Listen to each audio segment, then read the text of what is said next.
waktu itu sudah meninggal. Lalu saya ngomong, ayah, ada yang mau mengajak kemana? Yerusalem. Ada apa di sana? Tapi Yesus mati.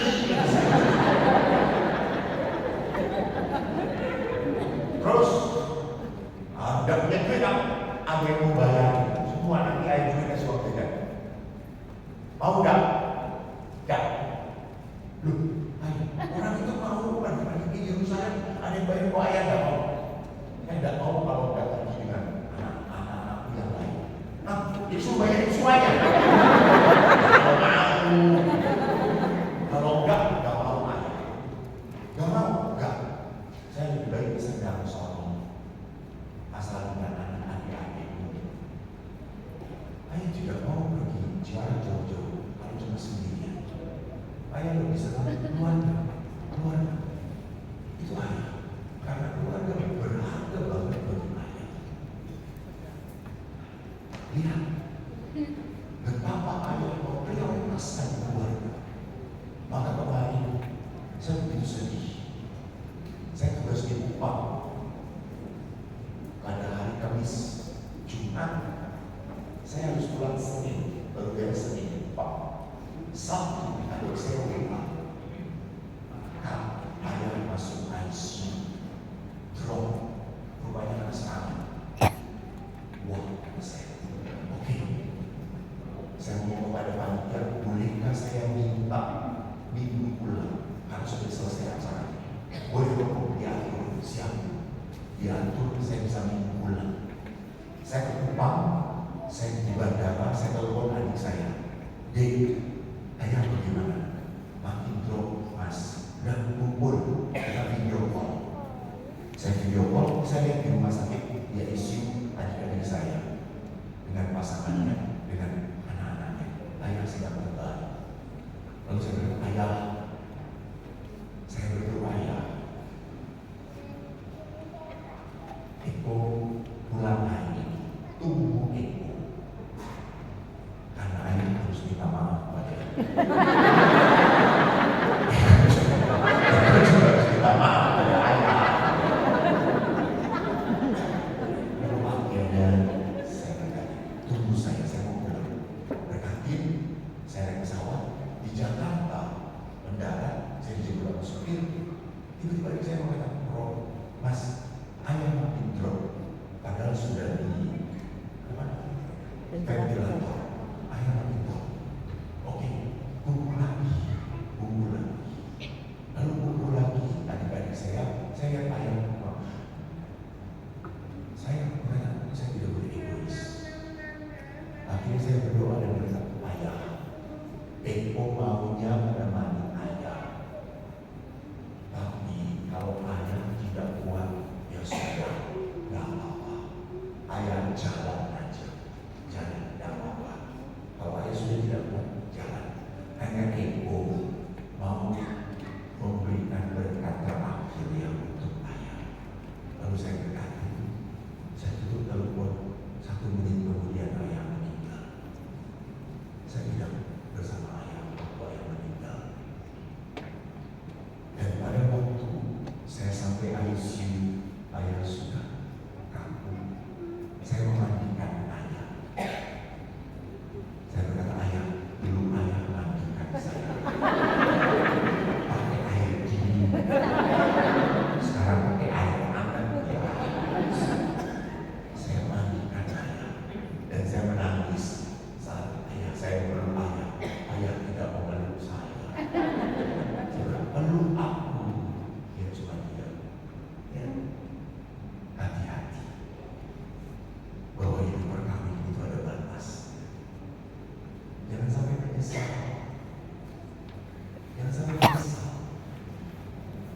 Sekian lama Anda sudah menyakiti pasangan. Cukup.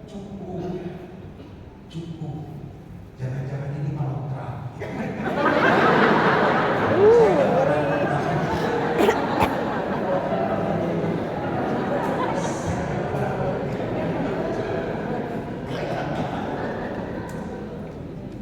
Kita tidak tahu.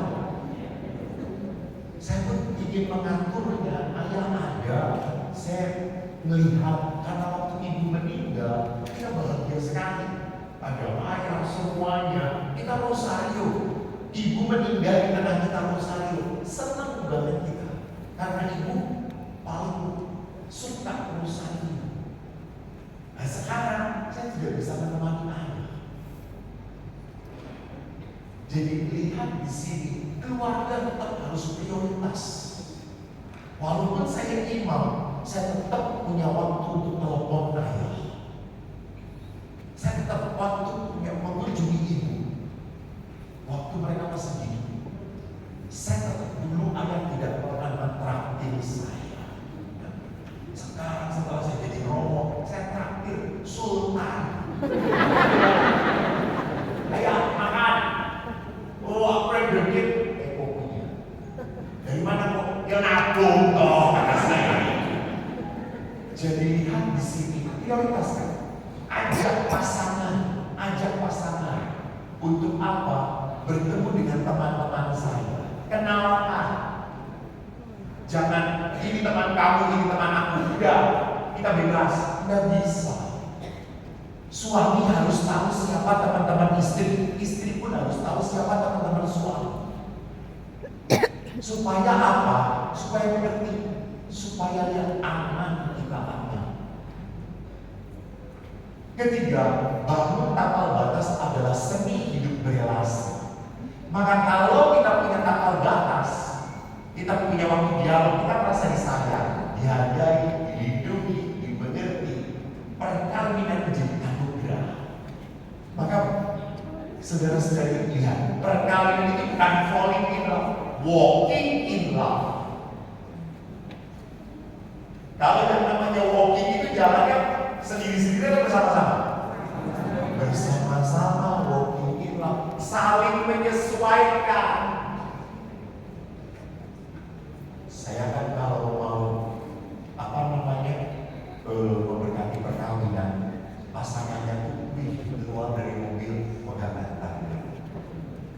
Keren banget. Kamu mau menikah ya? Iya Romo. Mana pasangan? Yang ini Romo. Ayo saya, masuk saya, hidup saya. Lalu saya lihatin bukunya. Ini bukunya mana yang lainnya? Oh Romo, ada di mobil. Lalu si berboyong, saya ambil ya, jangan, aku aja yang ambil. Lakinya ambil.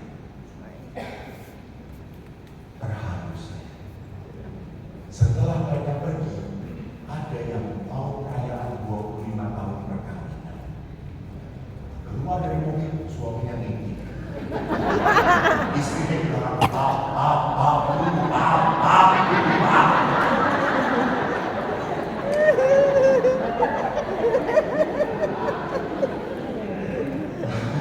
saya lihat teksnya perkawinan. Loh, ini kan kemarin kan saya kasih teks yang itu yang saya kasih di mana? Oh, ada di mobil. Mama, ambil.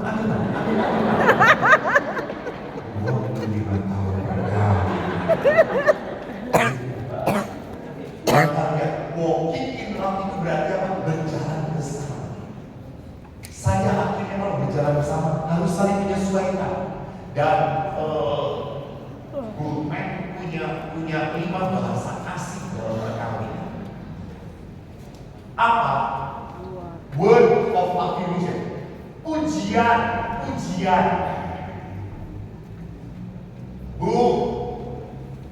Pak, istri itu butuh dipuji penampilannya. Jangan lupa. Maka jangan pernah mengatakan istri Anda gendut. Jangan.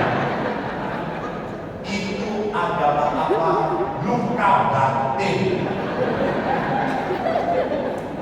Terus kalau gemuk perempuan, saya harus ngomong apa? Makmur.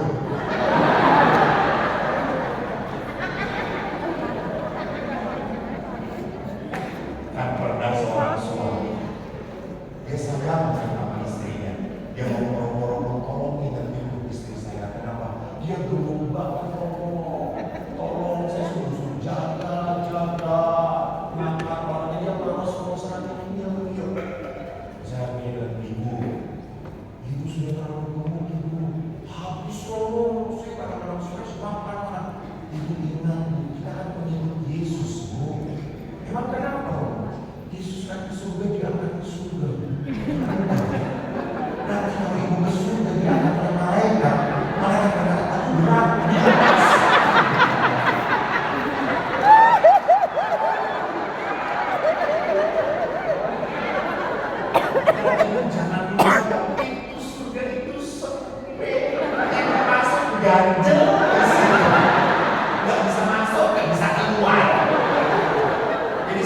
sudah ditunggu di surga sedangkan dibakar.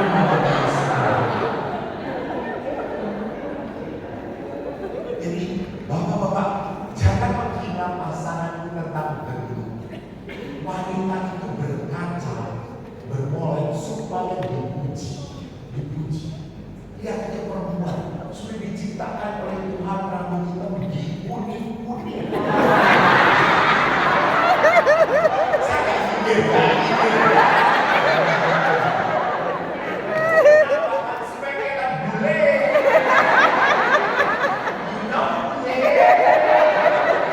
Bule makanya ayam talima. Supaya kelihatan cantik. Kenapa wanita itu bersolek supaya kelihatan cantik? Mereka memang tolong Pak, hargai. Saya ingat seorang pastor, itu pastor sudah 90 tahun tinggal di biara selalu masih dikirimin makanan oleh tamu-tamu. Kenapa? Saya kan ingin tahu resepnya toh.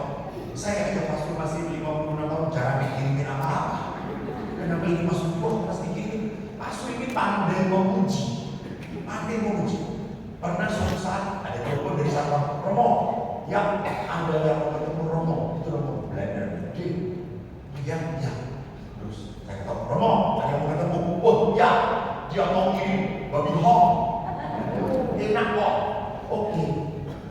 Terus saya lihat pas ini keluar, ibu itu kan keluar dari mobil, langsung Romo, lalu Romo itu bilang, aduh ibu langsing banget. Gimana langsung keluar mobil aja susah. Tapi ibu sekarang seger banget ya, kelihatan muda sekali.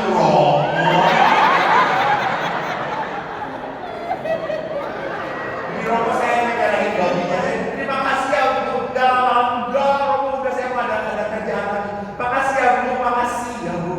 Saya bilang ini Romo berdusta. Lalu setelah ibu pulang, Romo bilang, oh, sebentar. Harus ada yang bertanggung jawab. Apa? Romo tadi berbohong.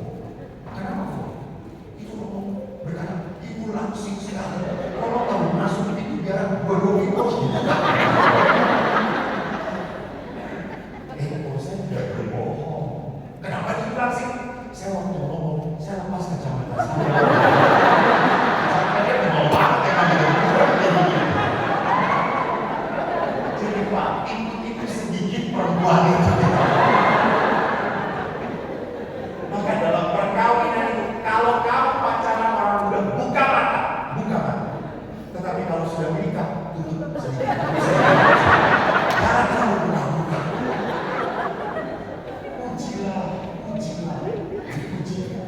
Dasarnya pastor temannya lagi itu sama, dia lebih muda sedikit, tidak pernah ada yang ngirim makanan.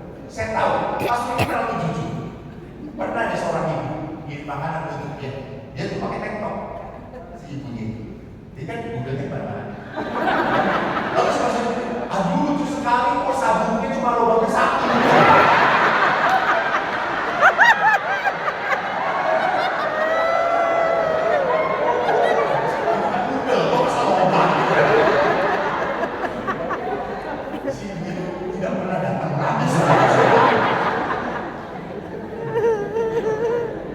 Tapi suami jangan pernah dipuji penampilan suami. Suami nggak aneh kan?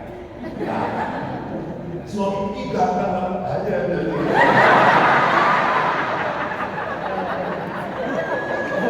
Suami puji apa? Pekerja. Kalau tiba-tiba suami Anda habis makan bawa piring